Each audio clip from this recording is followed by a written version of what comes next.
If you got a group of poets together in a room and asked them to define poetry, they probably all have a slightly different way of looking at it.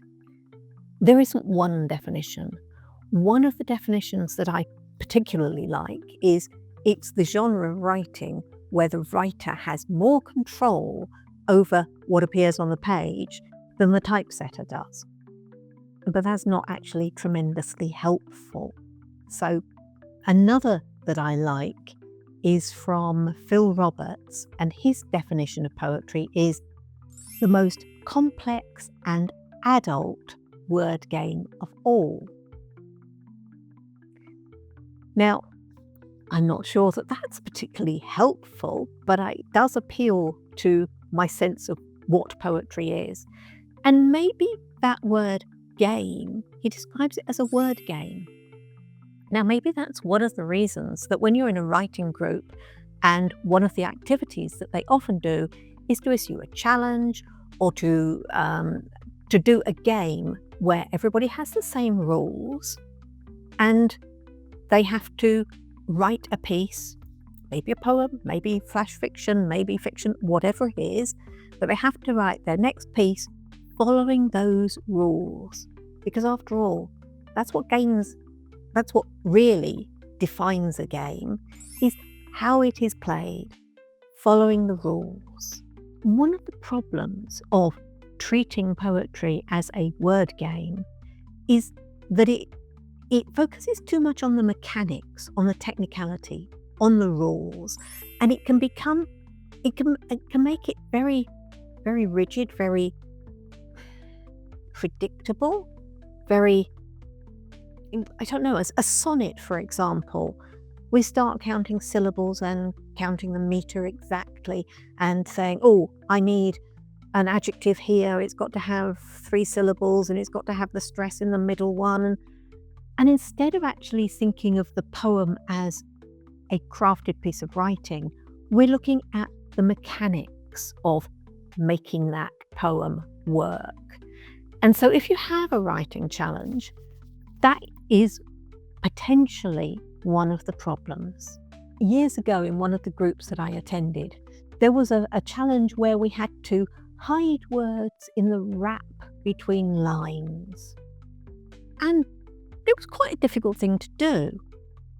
And I shall read it because I can't remember it. Have you seen the hunters riding whip-like along the horizon, tally-ho after the fox?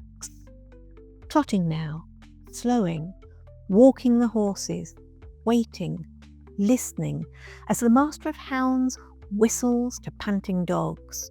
Now, once more they've caught the scent, bottled energy detonates and they're off, springing, bounding, jumping over fence and hedge, rowdily baying pursuit, disappearing at last from view, points fading into nothing.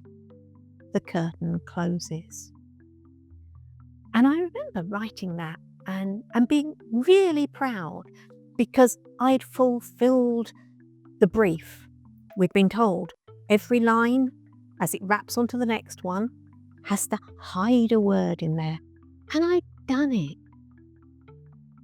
And then I went back much later and I looked at that poem and I went, it's not very good. Honestly, it's not a very good poem. There's nothing clever about the poem. There's nothing subtle about it. And those words that I've hidden in those line breaks, they don't do anything. They don't add anything to the poem. They don't mean anything. As I say, the poem, as such, it works. It fulfills the brief of the challenge, of the game. It follows the rules. But for me, poetry has different layers. It may say one thing superficially, but if you actually start to look more deeply, you'll find that there's other things hinted at, or going back to Phil Roberts' definition, it's a complex word game. it's not superficial. And what I wrote was entirely superficial.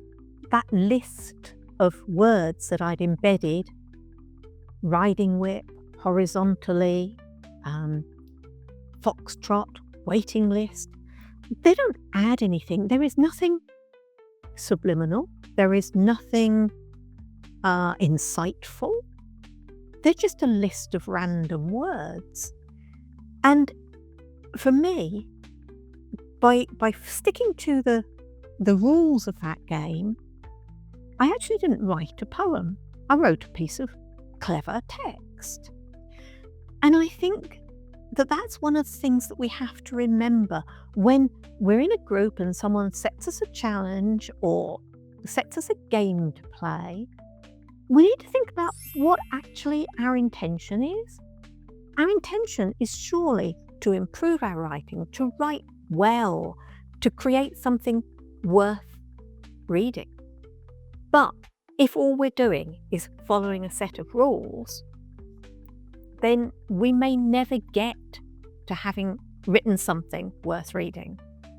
So what I would say is, I love those ideas of challenges. They can be incredibly helpful. They can be incredibly inspirational. They can force us into a little space and we have to write something. But once we started writing, we can move the edges of that space. We can throw out words that didn't fit. We can bring in topics that actually will make what we're writing a much better and much stronger piece of writing. So, although the rules of the game are important if you're setting a challenge for your writers group, don't be too rigid about demanding that everybody follows that.